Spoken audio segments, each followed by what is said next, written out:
My staff hate me at the moment because of the oil video we released just recently. We're getting inundated with calls and hundreds of comments like this.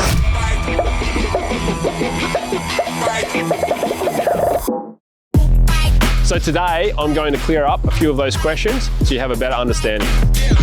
Okay, so here we are back in the engine room where it all started, talking about the oils with the 300 series. So first question I'm going to answer is to do with what oil do I put in my car? It's a really big question to ask, and yes, we've had people ring up about 1984 model Tritons all the way through different ranges of vehicles. Obviously we specialise in Toyota only, so today I'm talking about Toyotas.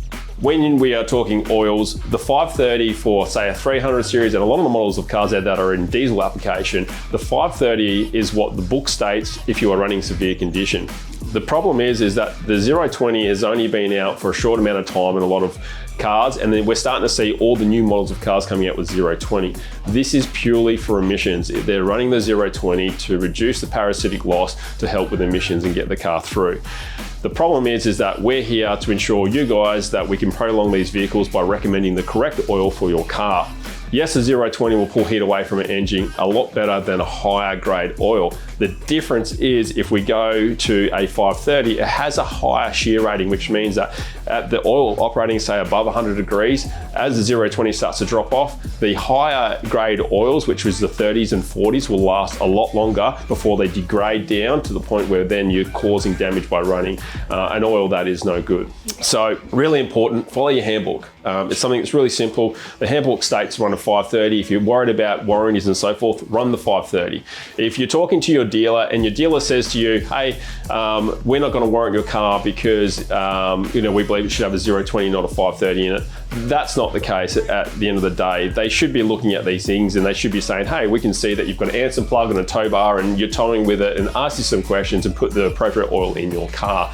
If they're saying that's not the case, then I think you really need to advise them and read the handbook, or even find another dealer. It's not quite that simple. However, the 530s and the 540s oils, we recommend the 540, and a lot of people are like, hey, this is not in the handbook, why do you recommend a 540? And it's really, really, really simple. If you look at the 300 series that Toyota first brought out, they bring that 300 series out, and what they do, they have it at 2.8 ton as the car as far as weight goes, and they say it can tow around that 3.5 ton. Now that's at standard form, standard tires, standard everything, no roof racks, no nothing, right? And you tow your boat once a week and that's fine, and you're in the conditions we are in Australia where it's quite warm. That there is severe condition, right? And that there needs a 530 oil. Now what we are talking about and what we see a lot of, and this is what people forget about, is the majority of the 300 series, the majority of the four drives that we see, as well as what's out in the market, have aftermarket wheels running 35-inch tires over standard. Some are larger, some are smaller, but bigger wheels. They have front and rear bars or dual batteries, a rooftop tent, they have snorkels, they have all this stuff on the gear adding weight, not to mention chopping it, putting a canopy on the back and maybe a boat on top or whatever it may be, but adding a heap of weight. And some of these cars can add 500 kilos up to a ton pretty quickly onto these cars. Now, straight away, you've taken all that weight, then you've increased the GVM on the car to tow even more weight. So now you're around that sort of 4 ton. Majority of vans that we see people tow, 3500s, usually by the time you put 500 kilos in them of bikes and food and everything else, that they get right up to that number. So now we have a car that isn't part of Toyota's severe condition. It's actually well past that severe condition. And this is why we're recommending a 540 oil, because for you guys, we're trying to build more headroom. We're more fixated on the larger number, not so much the smaller number, which is meaning the operating temperature that your motor will be running at, to ensure that that oil will last longer while you're under those temperatures. Because I can guarantee you that you are going to be at those temperatures for a hell of a lot longer than what you would be if the car was in standard form. And that is just because weight equals, there's a lot more energy to move, which will give you heat. And that is something that everyone's forgetting about here. So that is why we recommend the 540. And that is what we fit in our shop with the customers that we have with the setups that we're looking at. If you were to live, say, in Melbourne in the cooler climate and it's always cold, well then, yeah, the 530 will probably be suitable for you. However, where we are in Queensland, in Western Australia, Northern Territory, where it's always above 20 degrees, I would be running a 540. Now, this is my opinion, okay? This is stuff data that I've got from engineers that we've worked with that said, hey, this is how it works. And, I've taken that data, my 20 years experience, seeing what is, used in the field and how this affects engines. We all know preventive maintenance is key. Anyone that you know that's a mechanic or a fitter, you ask them. Preventive maintenance is key to prolonging any engine. I don't care what it is. But I highly recommend that you guys go out and get a second opinion. Don't just take my word for it. Go speak to your local mechanic or your dealer, the people that you trust, and get information for them. I'm definitely very passionate about that, and that is something that I stress to you guys, is that this is what we see, and we only want to put forward the best for our customer. So, as you would have seen in the last video, we got the cutout of a 300 series engine, and people are trying to understand what the oil actually does, and they're talking about bearings and so forth. And look, take away from all of that, we actually don't see the bottom end failures or the problems there. This is a heating issue from long periods of time. As you can see here with this particular piston, I'll pull that out, it's been cut in half, there's a hole there. That hole has oil squirting up into it, and it goes around that crown of that piston there, and you can see where it's highlighted red here. This little area is where the oil runs around, and it actually pulls heat away from this piston. The problem is that if you're unable to pull the heat away, the piston starts to grow, and then what happens, it nips up on the bore, and that's where the problem lies. So all of these failures that we've seen is where the skirt and the piston itself has grown and starting to nip up on the bore, and it's actually not to do with anything else. These cars, even the fact that they're producing this noise could still drive home. It's not the end of the world, but yes, the motor would need to be pulled apart to be fixed and rectified. Any engine under the same circumstances in the same situation will do the same thing. Running a higher grade oil will lessen your chance of that happening, because the oil is at a higher quality for a lot longer. The shear point's completely different. So it's something to be very mindful of and consider. So that is why we are still recommending the 540.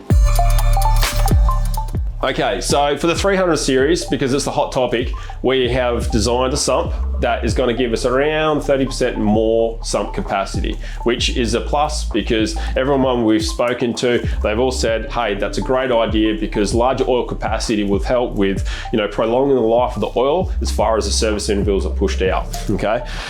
We have a testing program in series at the moment with 6 cars. I went to a chemist and I sat down with those engineers and we had a talk, and I said, hey, can you tell me some of this data? I want to know what oils is best to use in these cars. The crazy thing is there wasn't any data to give me on 300 series or any of the cars that we do to say, hey, this is the correct oil to use. Besides the SAE, what the manufacturers recommend, there was no data tested in our real world conditions that this oil was going to be the best oil to use and why. That was quite frustrating. I'm like, how do we not have any of this data? So I'm like, all right, I'm going to get the data for you, and then we're going to come back and you're going to show me why. So we've got 6 cars in testing at the moment. These cars are 300 series because this is what the main car that we're talking about at the moment. We've got chopped ones, we've got standard ones, we've got a whole lot of different range of towing. This is going to take some time to get this data. This is not something that happens overnight. You're probably looking around January, February next year, we're going to have that data start to flow back in, and we'll have those results, and we're going to let you guys know all about it. So at least then I can then say, hand on heart, this is the oil I recommend and why I recommend it. The problem is I don't want to recommend you a certain oil because I haven't tested all the oils out there. I have been with many oil companies over the years, but I can't honestly say, hey, this is the best oil.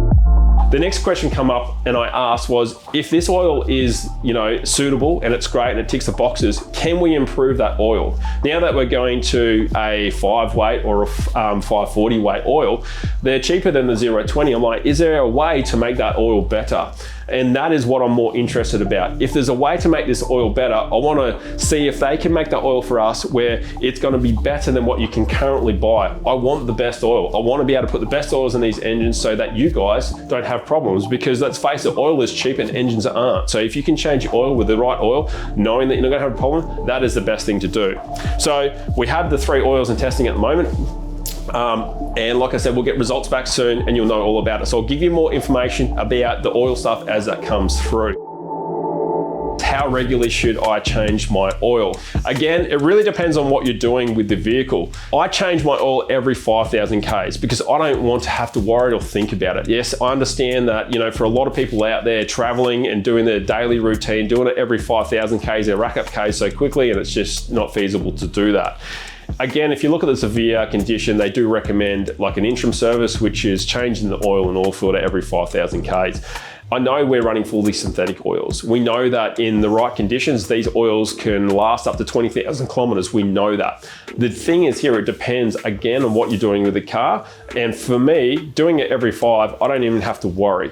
I know from experience in seeing cars over the years that by changing oil regularly, you get to say 200,000-300,000 Ks. There's not a drop of oil that leaks out of the motor. All the seals are like brand new and the motor just runs better. And it's so forgiving that, it's so simple. You look at any earth moving gear or anything to do with larger engines, oils, servicing on top of it, you get on top of it, they will love you for that. So I believe every 5 is suitable. But again, if you're a mum that's driving the Prado to pick the kids up from school and you're only doing say 20 Ks in a little trip and it's sort of fairly steady, there's no heavy load, yeah, look, the oil will probably be fine for the service interval that is set for the car and it's not gonna be a problem.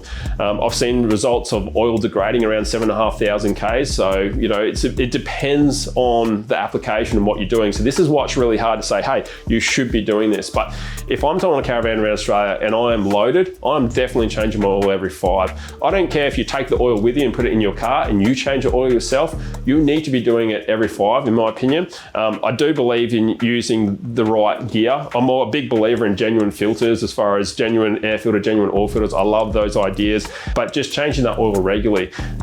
It's up to you as a consumer to be doing your daily checks. It's not Toyota's job, it's your job. When you buy the car, you need to be doing these checks and you need to be aware of this stuff because at the end of the day, it's a large investment that you guys are making and you need to put that through and make sure that that is being held up and you're doing that right.